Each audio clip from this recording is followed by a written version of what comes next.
Bienvenidos a Cruce de Palabras por Telesur. Soy Luis Hernández Navarro y hoy vamos a hacer un viaje en el tiempo casi un siglo atrás de México, un siglo en el que muchas cosas han sucedido, pero en el que, como van a ver, hay cosas que siguen siendo absolutamente actuales.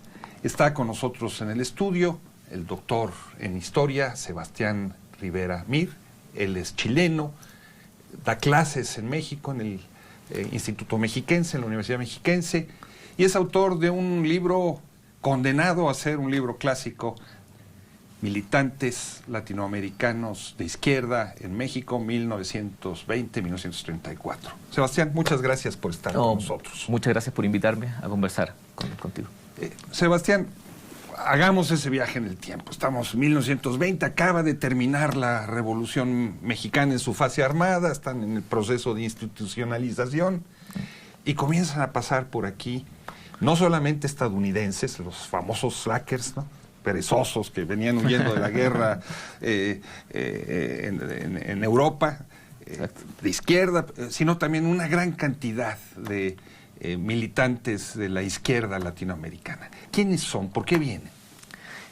Es importante, creo yo, reconstruir esa ciudad que dices. Antes de responder directamente, hay que pensar que Ciudad de México es un espacio muchísimo más pequeño que el que conocemos. Tiene apenas 1 millón de habitantes. En general, en México, en la década del 20, mantiene todavía la misma cantidad de gente que vivía desde 1910, porque ha muerto una buena parte de la población. Pero además es una ciudad que empieza a ser muy bullante en términos de lo que se está haciendo, en términos de la reforma universitaria, la reforma educativa que se está impulsando desde la SEP, toda la política antiimperialista de su enfrentamiento con Estados Unidos, toda la capacidad artística que está mostrando México. Entonces, una de las primeras variables para responder quiénes son estas personas que llegan a México es que son personas que les interesa conocer en primera fuente qué es lo que está pasando en el país. Es un imán.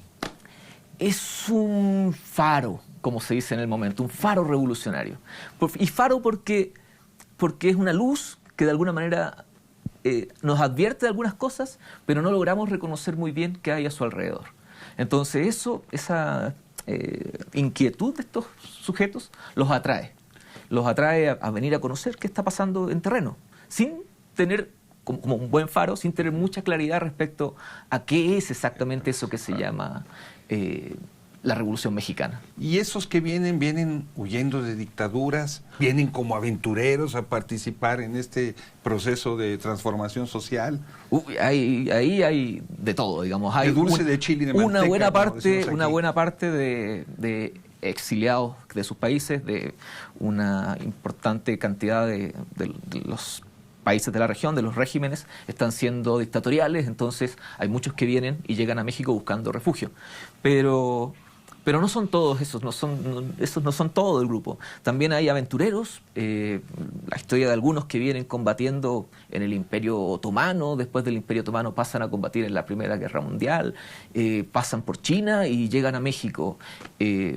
Venezolano, por ejemplo, es el caso de este. Otros que simplemente quieren conocer, o sea, que les llama mucho más la atención. Otros que vienen a estudiar, otros que vienen como periodistas buscando trabajo, otros que vienen quizás pasando y simplemente se quedan a ver qué está sucediendo en el país. Muchos estudiantes, dices tú de tu libro. Muchos estudiantes. Que vienen algunos con becas y otros simple y sencillamente exilados. Algunos vienen becados por los planes estos, digamos, de reforma que está haciendo Vasconcelos. México es muy dadivoso en eso desde hace mucho tiempo, entonces crea unos planes para centroamericanos especiales, que incluye también a venezolanos, de tal forma de que los incorporan a las distintas escuelas, que también están todas en una especie de remolino de crecimiento. Entonces están necesitando profesores, están necesitando estudiantes y los incorporan becados. Hay otros que vienen simplemente porque vienen a algún congreso. En 1921 se realiza el primer congreso de estudiantes en la Ciudad de México, entonces algunos vienen aquí, hay un par de casos que vienen como turistas al Congreso y después cuando quieren volver a sus países les niegan la entrada. Entonces el caso de unos venezolanos que vienen aquí, pues, se establecen y después ya no pueden volver, se quedan como exiliados. Y así, hay mucho movimiento, digamos, respecto a los estudiantes, que además viene del proceso de la reforma que se ha iniciado a nivel continental en 1918.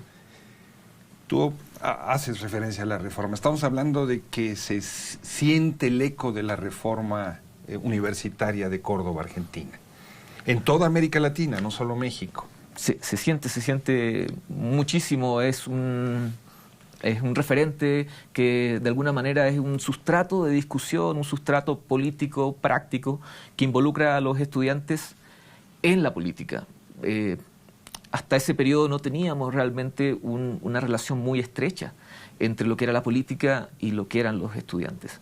Y a partir de la reforma, estas personas se van a vincular con todo este proceso, lo que es novedoso. Entonces eso también genera mayor movilidad en el continente. Una movilidad que es difícil. O sea, México no hay las condiciones de transporte que existen hoy día. Entonces, llegar a México desde Chile o desde Argentina podía llevarte 2 meses o 3 meses. Los barcos, desde Chile, por ejemplo, el barco que tenías que tomar era un barco que llegaba hasta Nueva York. Y de Nueva York se devolvía hacia La Habana y de La Habana pasabas a Veracruz. O sea, realmente el trayecto podía demorar muchísimo. Entonces, estas movilidades que se están desarrollando son movilidades muy buscadas por estos personajes. No son movilidades que sean casuales, sino que les interesa llegar a México a ver qué está pasando. Tu libro aborda el tema de las izquierdas y en tu definición ese espectro es más amplio que los bolcheviques, que los comunistas. ¿Cómo defines tú esas izquierdas latinoamericanas? Uy, esa es la pregunta del siglo. Que atravesó todo el siglo y que todavía no... Los nacionalistas, los internacionalistas, los indianistas. Yo creo que uno puede hacerlo en retrospectiva, digamos, decir desde aquí quiénes eran los de izquierda allá. Esa es una posibilidad, me parece. Pero me parece muy poco tramposa, porque ya sabemos el fin de la historia y entonces les asignamos roles a los sujetos sin que estos sujetos los hayan realmente tenido.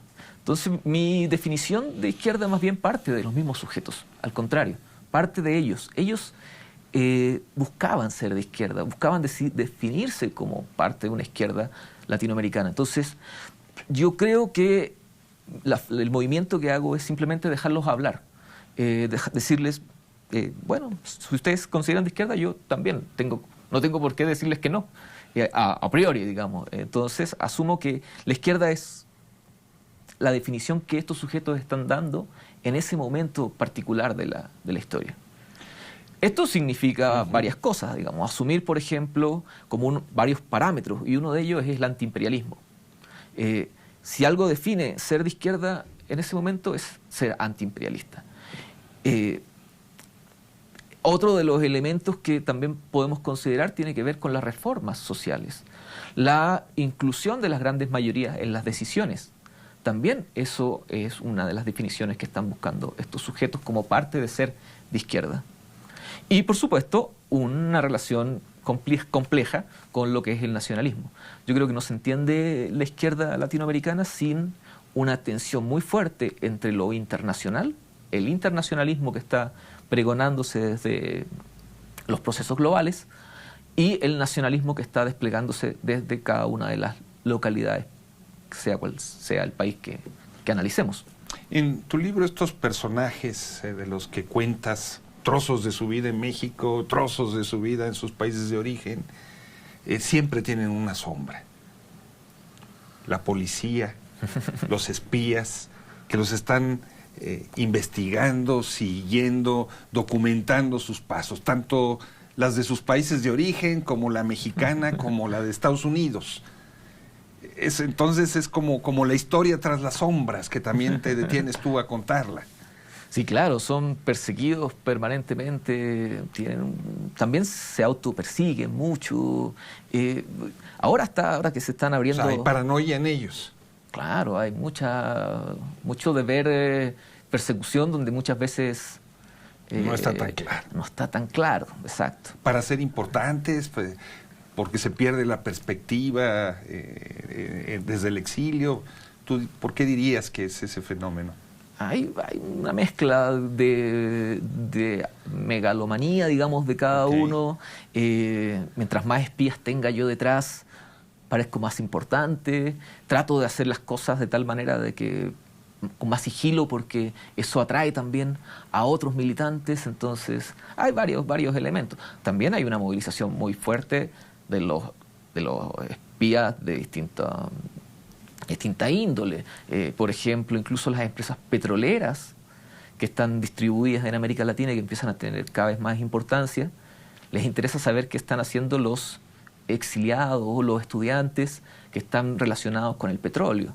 Y así, o sea, cada instancia está generando un espacio de movilidad. Pero yo algo que trato de hacer es que no podemos pensar en estos personajes, en estos espías de ese periodo, como pensamos en los espías posteriores a los años 40, 50. Más bien son personas poco profesionales. Ser espías muchas veces es un pago que da el gobierno porque no te... ¿dónde te coloco? ¿En qué posición te pongo? Bueno, puedes ser parte de esta policía. Entonces, realmente los espías son más bien seres corruptos. O sea, sus informes parecieran sacados de la novela de Graham Greene, de Nuestro hombre en La Habana, una invención de lo que sucede. Yo conozco un caso que el espía va en el tren y dice en su informe: escuché que los dos pasajeros de adelante estaban hablando de una conspiración y el tren iba justo hacia la playa. Y entonces tuve que seguirlo. Pero como iba con mi familia, también nos fuimos todos a la playa. O sea, el que uno sea paranoico no quiere decir que no lo persigan. Que no lo persigan. Pero ahí hay que ver los niveles de profesionalización de estos sujetos. ¿Te parece si vamos a una pequeña pausa? Perfecto, seguimos. No se vayan. Volvemos en breves instantes.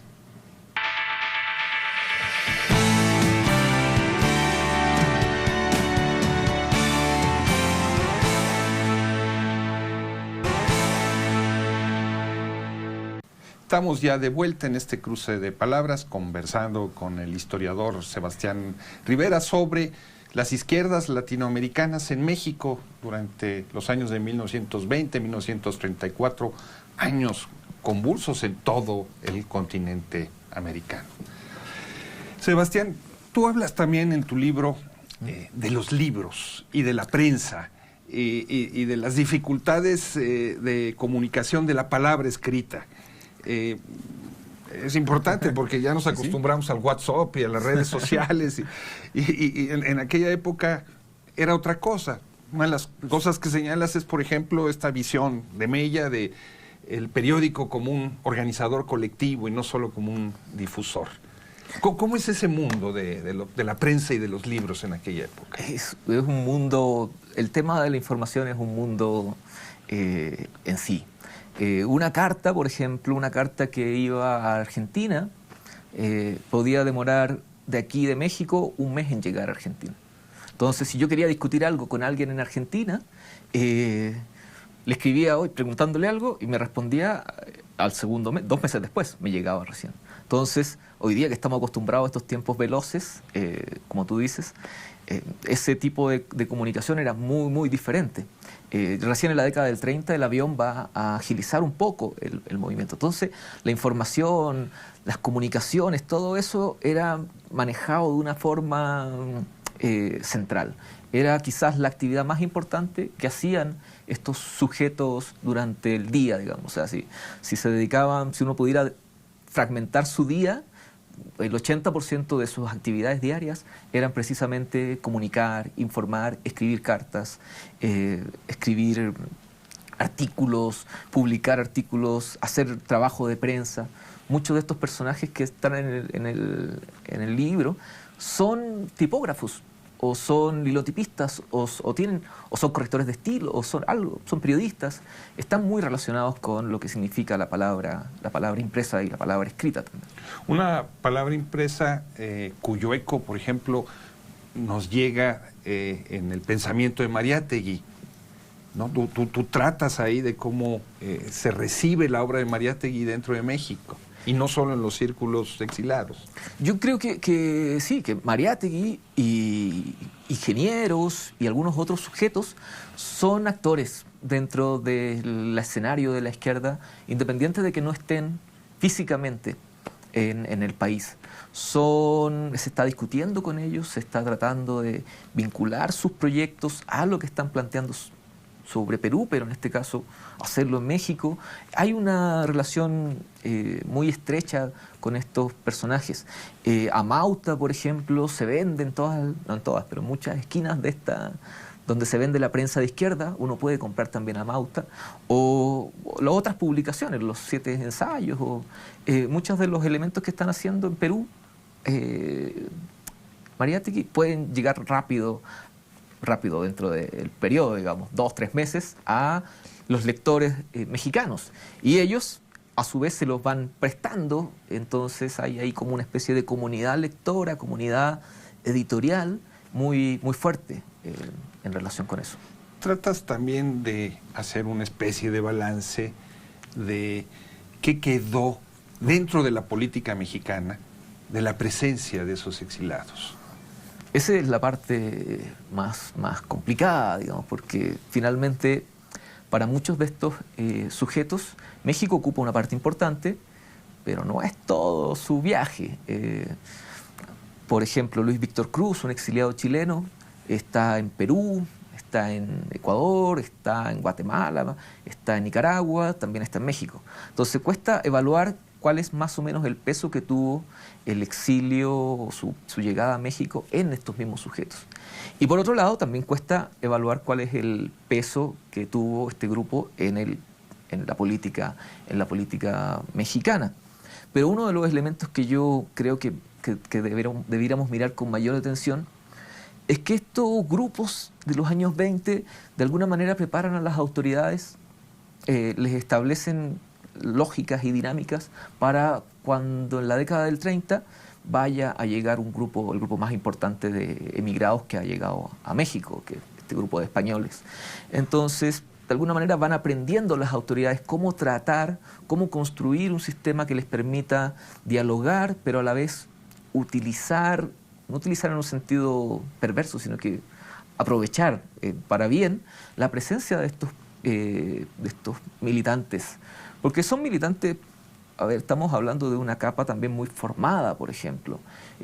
Muchos de ellos son doctores en algo, en sociología o en economía, son estudiantes con bastante grado. Entonces, que México pueda precisamente aprovechar en su beneficio esta presencia es algo bastante valioso y creo que las autoridades aprenden de eso. Una de las lecturas que se ha hecho de una parte de esos exilados y de la situación de México en aquellos años tiene que ver con utilizar como una matriz de explicación el complot comunista. La Tercera Internacional despegando sus garras sobre el continente americano. Es muy curioso porque la lectura de tu libro, pues la Internacional Comunista parece lejanísima, ¿no? Como que, no digo que sea inexistente, pero no tiene la centralidad que le dan esas lecturas. ¿Cómo es eso? Pues, al igual que México y este faro que alumbra pero que es nebuloso a su alrededor, sucede algo parecido. O sea, pues, quizá ya más avanzado la década del 30, vamos a tener una presencia mucho mayor de la internacional o del mundo soviético, sobre todo en los comunistas. Pero en la década del 20, la verdad, parece más bien una mención a algo que vamos a seguir, que dicen que vamos a establecer como una línea, pero que realmente no hay mucho interés mutuo.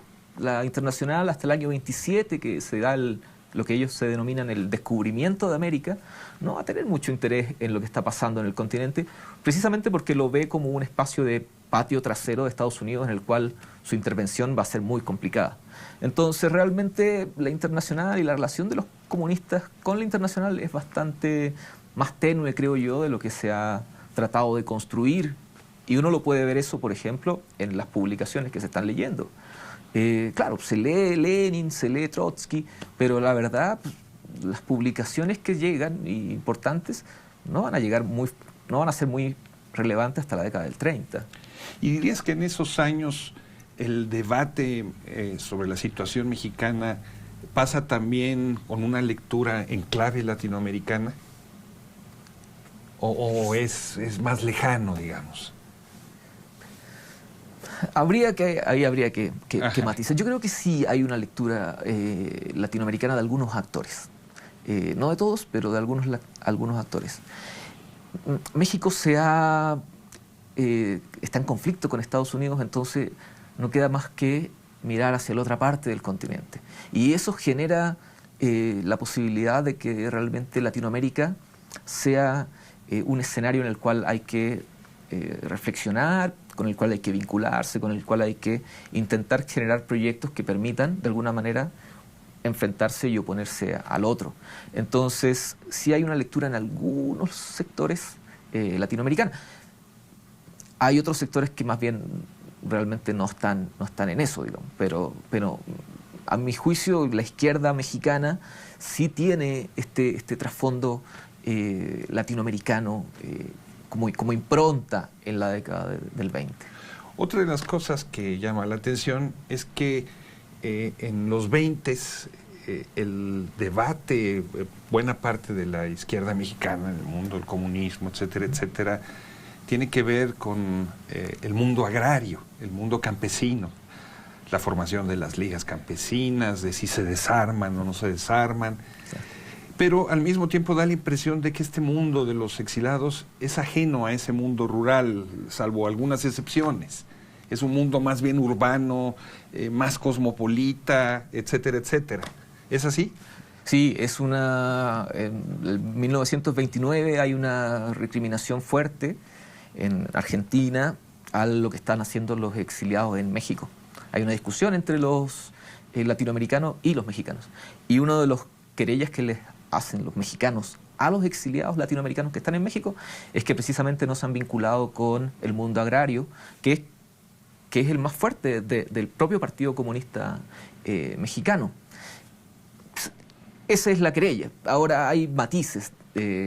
Por ejemplo, hay muchos exiliados que se meten a combatir en la guerra cristera y esto les genera un vínculo con las comunidades agrarias y con los conflictos del mundo agrario. Hay un exiliado que te nombré hace un rato, Luis Víctor Cruz. Él viene de la zona salitrera chilena, de la zona minera, donde no hay ningún árbol. Y cuando llega acá se da cuenta de que el conflicto está puesto en el mundo agrario y se va a Veracruz, se va a fincas cafetaleras. Es súper interesante porque un sujeto donde no hay ningún tipo de árbol se va precisamente a tratar de hacer organización, a construir procesos políticos en una zona que se caracteriza por ser todo verde. Entonces eso va generando de alguna manera diálogos también y eso es muy interesante de cómo se va de alguna manera ampliando el repertorio de la izquierda, cómo el mundo campesino va a entrar en los debates de las izquierdas del continente gracias a México, creo yo. Más que a Perú. También habría que incorporar Perú, lo que está diciendo Mariátegui, pero también la reforma agraria mexicana tiene que ver con eso y también también hay que pensar a largo plazo, digamos, las reformas agrarias no son una realidad en el continente. Claro, hasta mucho después. Hasta mucho después. En el caso chileno, pues estamos hablando de 50 años después. Sí, con Frei. Entonces, es un tema. En lugar de detenerte tú en los grandes personajes y hacer su biografía en el contexto mexicano, te dedicas a contarnos las redes que se construyen. ¿Cómo son esas redes? ¿Por qué este enfoque? Primero, yo he leído mucho y hay muchas cosas sobre Julio Antonio Mella, sobre Mariátegui, sobre todos estos personajes, que me parecen muy interesantes, pero a mí me da la impresión de que también la política se construye también con otros sujetos, que los sujetos que están atrás también le dan mucho sustento a lo que estos grandes líderes son muy importantes. Entonces yo traté en algún momento de reconstruir estas redes más amplias. Están los militantes, están los activistas, está aquel colaborador que iba pasando por ahí. Hay un caso de un salvadoreño que se gana la lotería y dice, es un activista, se gana la lotería y dice, vamos a hacer la revolución a algún lado. Y así, entonces todos estos sujetos creo que construyen de alguna manera el sustrato de la izquierda, que le dan sentido. Yo traté de que se incorporaran, de que sus voces aparecieran. A veces se puede, a veces realmente las fuentes son muy limitadas, entonces estos sujetos realmente quedaron en una parte más escondida, digamos, de la historia. En un minuto, porque ya nos alcanzó el tiempo, para hablar sobre el tiempo, ¿cómo compararías eso que sucedió hace 100, 90, 80 años con lo que estamos viviendo ahora? ¿Dirías que hay la misma efervescencia? Yo diría que, como dice, creo que Mark Twain, que la historia se repite, no se repite, pero rima. Creo que hay muchos procesos similares, pero también hay muchos procesos muy, muy diferentes. Creo que las arremetidas de las derechas en América Latina se han cuidado de no generar expulsiones y de no generar tanto movimiento de personas de izquierda que puedan de alguna manera construir repertorios, porque esto era, lo que estaban haciendo estos sujetos era construir repertorios, posibilidades, alternativas. Y creo que el diálogo en América Latina necesita más eso, necesita construir más repertorios, más alternativas, más posibilidades, más